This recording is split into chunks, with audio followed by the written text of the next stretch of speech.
Anong kababuyan na naman ba ito mga kababayan? Tatakas na ba si Tamba mga kababayan? Tatakas na ba? Magta-travel daw mga kababayan pa Singapore si Tambaloslos. Oh, matapos mga kababayan inanunsyo ni Bangag na paparating na si Zaldico. Pauwi na daw mga kababayan, pauuwiin na sa bansa.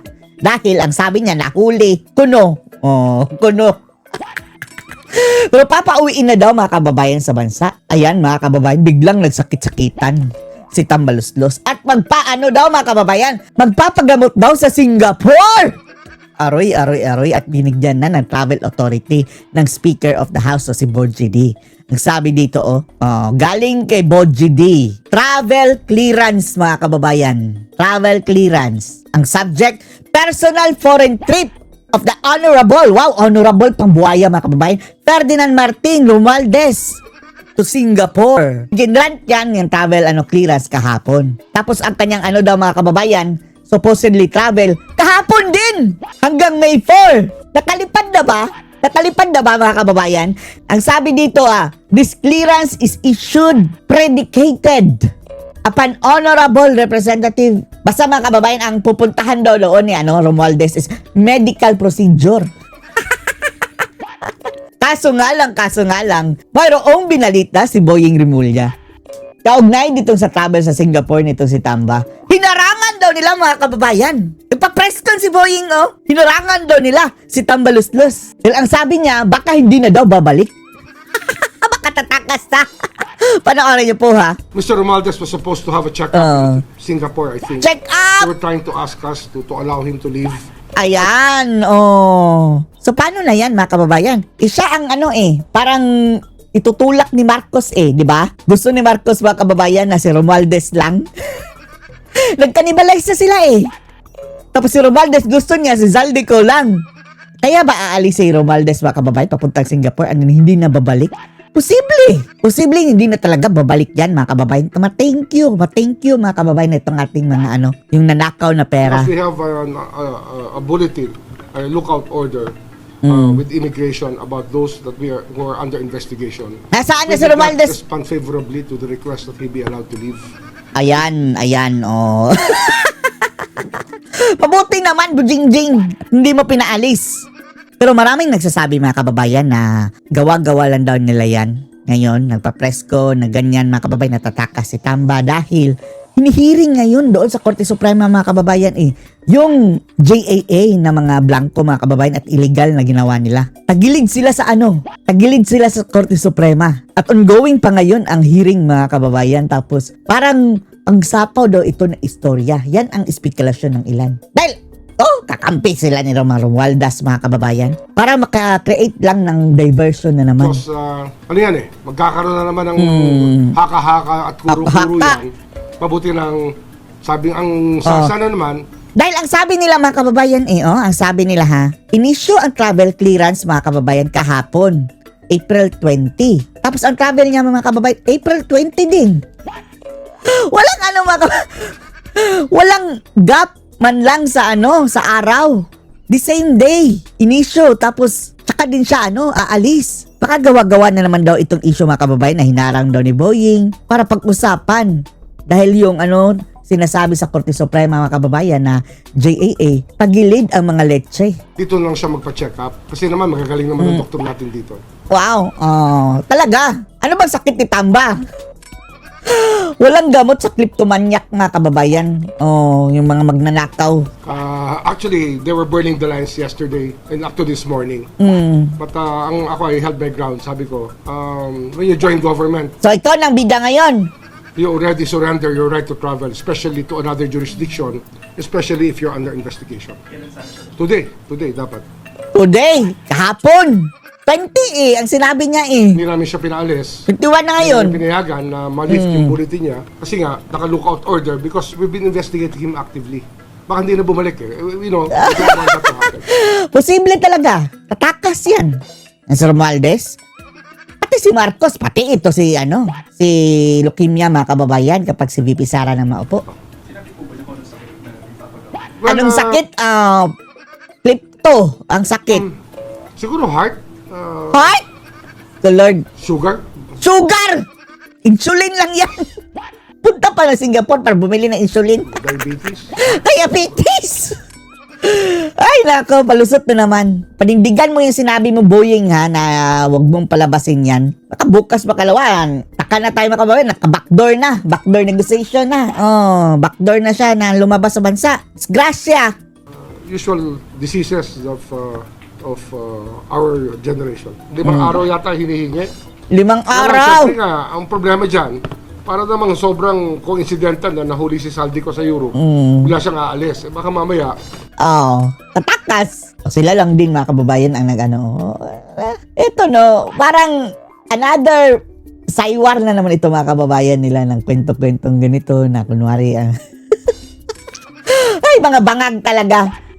Pero of all this drama mga kababayan, walang nangyayari. Walang nangyayari. Kaya tumataas talaga ang ating kilay. wala na tayo mapanghawakan dito sa bansang ito. Sampahan mo na lang kaya ng kaso. Uy, Boying, leukemia, sampahan mo na lang ng kaso. Anyway, implicated na siya ng mga 18 Marines, mga kababayan, ng ex-Marines pala, na naghatid sila ng malamilatang pera doon. Sapat na yun, testimony mga kababayan. Yan, identified na mga kababayan sa Romualdez, tapos hayaan mo lang, kakatakas yan. Kinanta na dapat urgent na nga yan mga kababayan, minadali na. Kung wala silang kasalanan, di prove it in court. Pero right now, lahat na alam bang kababayan na sila Tambaluslos talagang magdanakaw. Yan, makakatakas pa yan. Promise. Lahat ng ating nais panagutin, pasagutin, mawala na lang sa ating jurisdiction. Nag-iingat lang po tayo. Wow, Nag-iingat lang natin ang karapatan. Hulihin mo na, sampahan mo na ng kaso. Karapatan tayo mga Pilipino. Nasabihin sa kanya, wag mo Wow. Parang naging pa siya mga kababayan. Bida pa siya ngayon. Proceedings too much, except for the fact that we have to supply them with documents. O ano na naman ito, dito mga kababayan. At aside from that, pupunta din daw si Boying doon sa Congress bilang star witness mga kababayan sa sa hearing sa impeachment ni Sara. Grabe talagang leukemia, no? Gumagaling ka na ba, Boying? Kasi impeachment is Tumaba. another function under the Constitution. Tumaba na rin, bumalik ng taba, no? And which we know that it is the province of the Congress and the Senate, the House of Representatives and the Senate, to go through with the impeachment proceedings. So we don't really interfere with those things. Next question, sir. Nakuha niyo na po ba yung masal ni Vice President Sara Duterte sa Mindanao from 2007 na hindi po ng House? Well, I guess that Yan mga kababayan, bakit kailangan pa yung Sal ni VP Sara nung hindi siya Vice President? Paliwanag na paglabag na naman yan mga kababayan. Pero gayon pa man, sige, go ahead. Pangdagdag ito mga kababayan sa sa kaso sa Korte Suprema sa kanilang pang-aabuso dyan sa proseso. the documents in our possession will be the best evidence, and it's better that we just present it tomorrow first before we present anything here. Unahan na, let's just give due respect. Nagdaldal ka kasi diyan Ikaw minauna na nag-open ng the House issue na yan. on this matter. Kung ano man ang sasabihin bukas, yun. Diba? Yun. Sir? Hello. Yes. Hello, sir. Good afternoon. Yes, na pati Jamay News Online. Just like to ask for an update on Attorney Ryan Kilala. I understand he's assistant prosecutor here. Yes. Nabanggit po kasi yun ni Ramil Madriaga. Yes. Sa affidavit niya, na-mention po kasi ni EO na We are may consi- show cause order. We're reconstituting the IAB, and it will be a matter for the IAB to take up, the Internal Affairs Bureau, or board. Yan si yung Ryan Kilala, nadamay pa. Yun pa ipapatawag ni Boying mga kababayan. Dahil sa testimonya ng polluted source na si Madriaga. Board, Internal Affairs Board. So, bahala na ang IAB to take care of that. Motu proprio, they can actually take up the case of Ramil, Mr. Kilala. Sir, nag-ano ba siya? Kasi may show, I understand the show cause order. Nag-reply ba siya dun sa show cause order? I think he replied already. Eto mga kababayan, si Boying, after ng kung sasablay ang impeachment ni VP Sara, isa ito sa mga last resort nila mga kababayan na sasampahan nila ng plunder si VP Inday. At ipapa-aresto nito si Boying at hindi na makalabas mga kababayan kung malapit ang eleksyon. Sinabi yan ni Amy. Pero sir, Amy Marcos when can we expect resolution from Well, just wait for the Kasi we are reconstituting the IAB nga. So we'll just wait for the time when the IAB starts hearing it, and after it's the IAB. judgment, then we can tell you about it. But whatever happens internally in the Internal Affairs Bureau will still have to be under wraps to protect people who are there. Pero sir, he's not suspended or sanctioned. So, Not yet. Wala pa naman. But of course, we are noting the statements made as to his actions, and we will just ask him to elucidate on that later on. I think he has already explained himself through an affidavit, through a counter affidavit. So we'll see. Hoy, Boying, ano lang, inupuan na naman mo yun, yung affidavit ng mga Marines. Nag-submit na sila ng complaint, mga kababayan eh. So ano lang ginawa nyo doon, Boyinging? Ungas ka? sir, having heard that, na nabanggit yung ombudsman dun sa recipients allegedly ng confidential fund, will you issue a reminder or is there a need to issue a reminder sa prosecutors about being involved with these things? I don't think it's necessary. Everybody here knows our duty and Ay, what's nako. legal and what's illegal. Bendalo na naman. We are trying to look at the records of the CCTVs, if they're still existing. They're still trying to review it. We're doing our own thing here to check the veracity of the statements of Mr. Madriaga. Sir Cabal, Huwag ka nang makialam dyan, Boying Rimulya. do you have Pabida ka na naman. information Papansin talaga ito si Boying, mga kababayan, no? in Czech Republic or anywhere else in Europe? I think Meron he's. po ba kayong information? I think the Czech Republic and the European Commission will be the one to take care of it because it's a violation of their local law, the law of the union. That's why an immigration violation there resonates all throughout the different member states of the European Union. Given na, wala naman siya. I think Even that in the Department square would be- inch. I was told that they will be sending a delegation there. O ipakita nyo yung litrato. Puro kayo nahuli tapos wala man lang maipakita, mga kababayan, na ebidensya na nahuli. to coordinate Naknak lang lahat. with the Czech authorities and of course with the EU on this matter.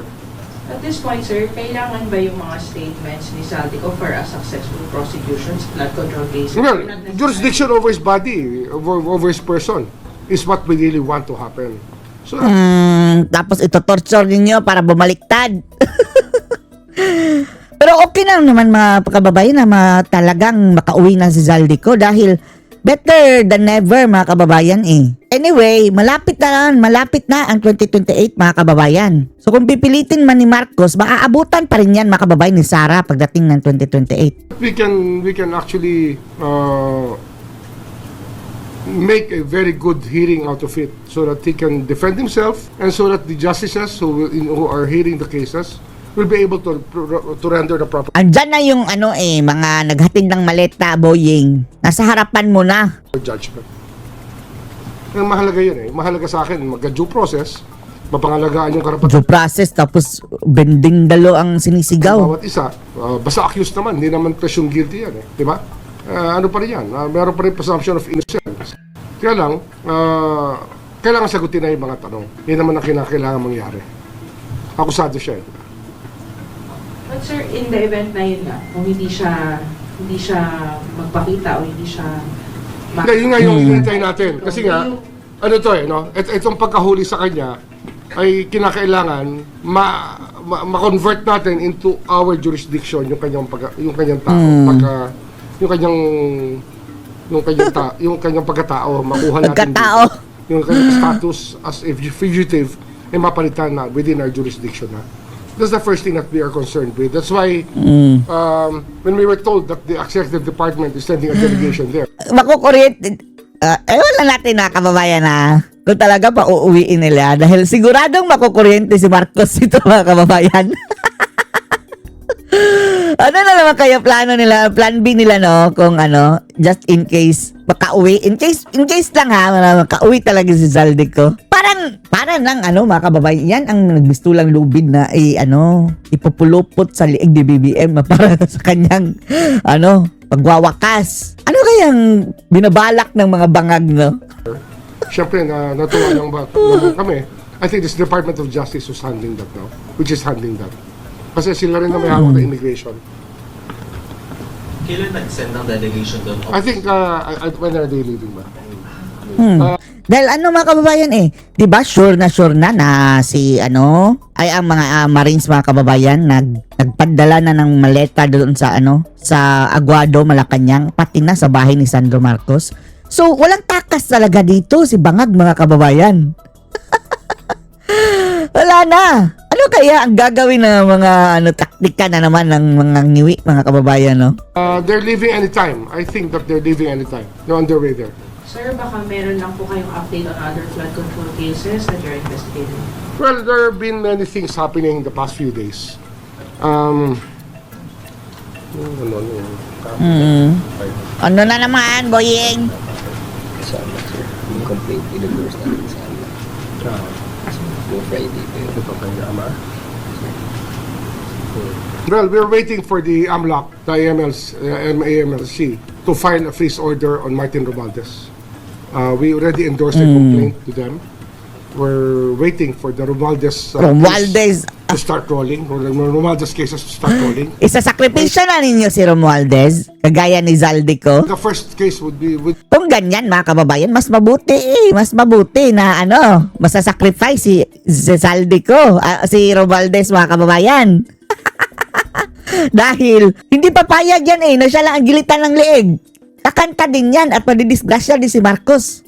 would be about money laundering. Money laundering. Ayun ang hinihintay namin na matagal natin hinihintay na magsimula na ang paglabas ng mga kasong ito na high level talaga. So, well, Mr. Romualdez was supposed to have a checkup in Singapore, I think. They were trying to ask us to allow him to leave. But because we have a bulletin, a lookout order with immigration about those that who are under investigation, we did not respond favorably to the request that he be allowed to leave. Nag-request na punta sa Singapore. Kapal ng pagmumukha. Because, ano yan magkakaroon na naman ng haka-haka at kuro-kuro yan. Haka Mabuti ka doon. nang- Sabi, sana naman, dito lang siya magpa-check up. Kasi naman, magagaling naman ang doktor natin dito. When was this, sir? Actually, they were burning the lines yesterday and up to this morning.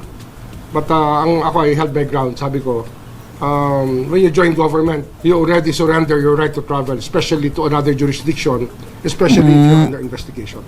Kailan sana siya bumiyahe sa Singapore? Today, Ngayon, today. dapat. Hindi namin siya pinaalis, hindi namin pinayagan na ma-lift yung bulletin niya. Kasi nga, naka-lookout order because we've been investigating. Sigurado ka, Boying, na hindi nyo na lang diversion na naman yan. Dahil ongoing ang hearing ngayon sa Supreme Court sa Blancong JAA na kung saan si Marcos mga kababayan tagilid. Actively. Baka hindi na bumalik We don't want that to happen. Sinabi po ba niya kung ano sakit na ipapagamot? Well, Sakit sa utak, kleptomaniac, siguro heart, heart, sugar, sugar. diabetes, heart, Ay nako, usual disease the usual lang pala. of our generation. And our kind Leukemia. Baka nagka-leukemia na din yun, bigla. of Sir, Appear may tayo knowledge kayo. po si former Senate Appear President tayo. President before. Ano po yung development? Ito si Escudero mga kababayan. Ano daw, master plunderer ang kanilang tawag daw. active pa rin ang investigation. We will be conducting a PI soon. One thing I can tell you.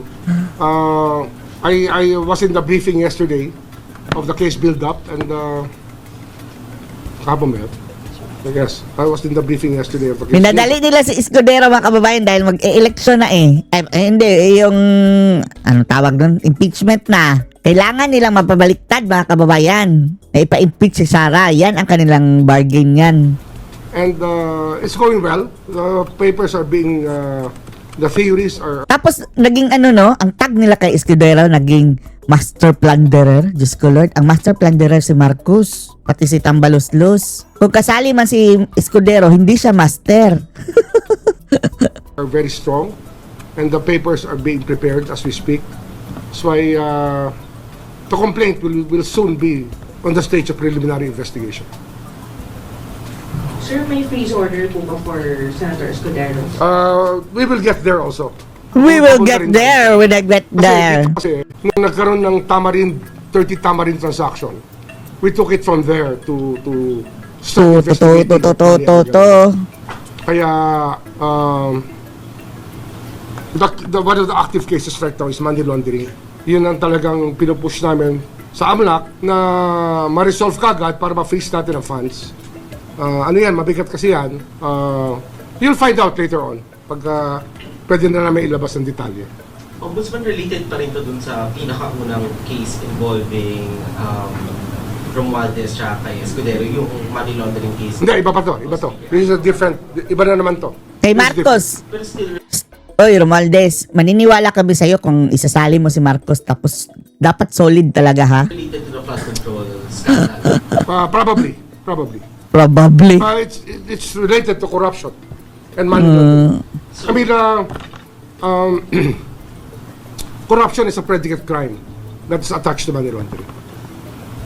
So clear na iniimbestigahan po ngayon si former House Speaker for Yes, alleged yes, corruption for the For money laundering, yeah. Kaya ang sinisik namin, magkaroon ng ma-freeze order para maano natin, mapangalagaan natin yung mga dapat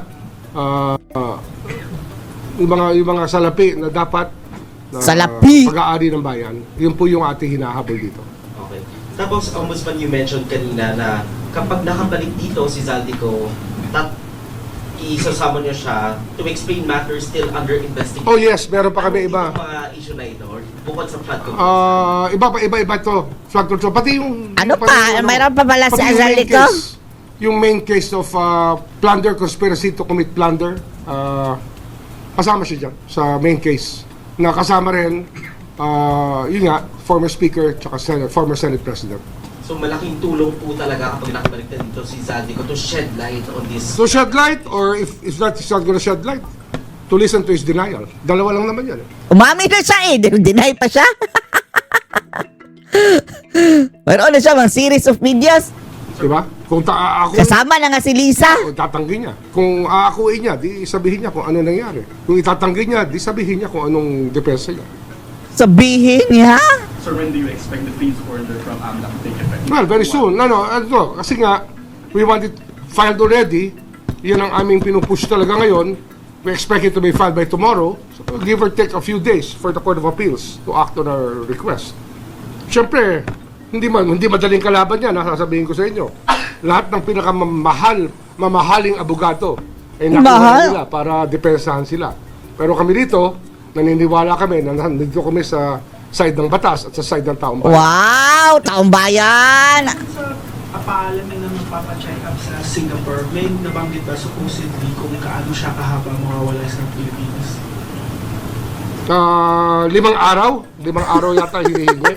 Kaya lang siyempre Ang baluslos. ang problema dyan, para namang sobrang coincidental na nahuli si Zaldico sa Europe, bigla siyang aalis. Baka mamaya, Hindi wala na tayong nagbabalik. sa bansang ito. Lahat ng ating nais pasagutin, mawala na lang sa ating jurisdiction. Nag-iingat lang po tayo. Pinag-iingatan natin ang karapatan ng ating bayan din. May karapatan din tayo mga Pilipino. Lokohin mong ulol mo. Duda pa rin tayo dyan kay Buyingying mga kababayan. Ano talagang dito? Mga hidden agenda. Ano masasabi dito mga kababayan? Post comments below.